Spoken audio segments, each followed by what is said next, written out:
Today we have Keeper 4.5, the chain rule. All right, so the chain rule is basically used to take the derivative of a compositional function. Basically what you want to do is you want to be able to identify what function is on the outside and what function is on the inside, and you're going to take the derivative in pieces, starting with the outside and moving to the inside. All right, so here we have the derivative, or the function y equals secant x squared plus root 2. Now, the very first thing I want to do is identify what's on the outside. When I'm looking at this function, the secant x is the outside function, all right? Whereas the x squared plus root 2 is the inside function. So I'm going to start with the derivative of secant. Now, I know that the derivative of secant is secant tan. So I write secant of the whole inside function times tan of the whole inside function.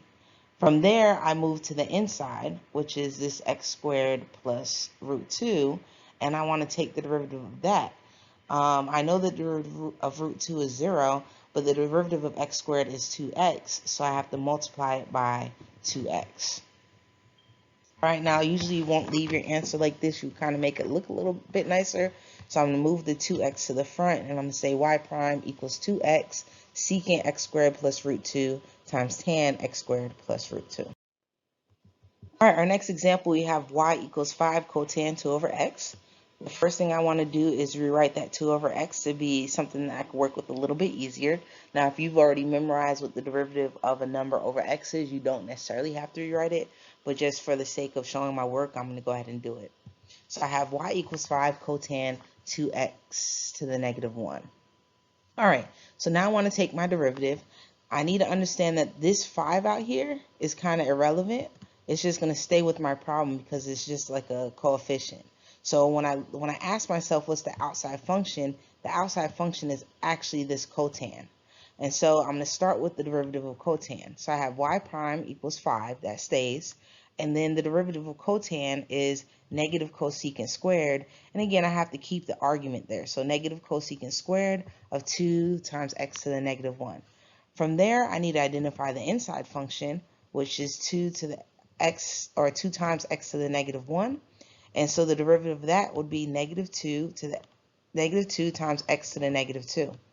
Now, when I simplify that, so I can multiply the 5 and the two negatives cancel out. I'm going to drop the negative 2 exponent because we know we don't like negative exponents. And I'm also going to drop the negative 1 exponent because I don't like the negative exponents. So when I simplify, I get y prime equals 10 over x squared cosecant squared 2 over x. Next, we have y equals sine x squared plus 3x squared. Now notice this squared right here only goes to the x squared plus 3x. All right, so it's not actually going to the sine. Therefore, the outside function is your sine function, where the x squared plus 3x squared is the inside function. So I'm going to start with my outside function of sine, and I get y prime equals cosine x squared plus 3x squared. Next, I'm going to move to my next outside function, which would be this squared, or some value squared. So now I need to take care of the squared. And so we know from power rule, all I have to do is drop the 2 and then rewrite the inside raised to the first. So 2 times x squared plus 3x to the first. Now I got to find my next inside function, which would be this x squared plus 3x. And so when I do that derivative, I get 2x plus 3. Now again, simplifying it, but not going overboard with my simplification, just making it look a little bit better. I get y prime equals x squared plus 3x times 2x plus 3 times cosine x squared plus 3x squared. All right, so now I have the same exact problem, except for this time I moved the square to the inside. So now the outside function, if I was to rewrite it, would be the squared. All right, because now the whole sine function is being squared. So I got to start with the square. So when I do y prime, I'm going to drop the 2. So 2 sine x squared plus 3x to the first. And then I'm going to move on to my next inside function, which would be the sine. So the derivative of sine is cosine. So I get cosine x squared plus 3x. Then I move to the next inside function after that, which is the x squared plus 3x. And I take the derivative of that, which is 2x plus 3.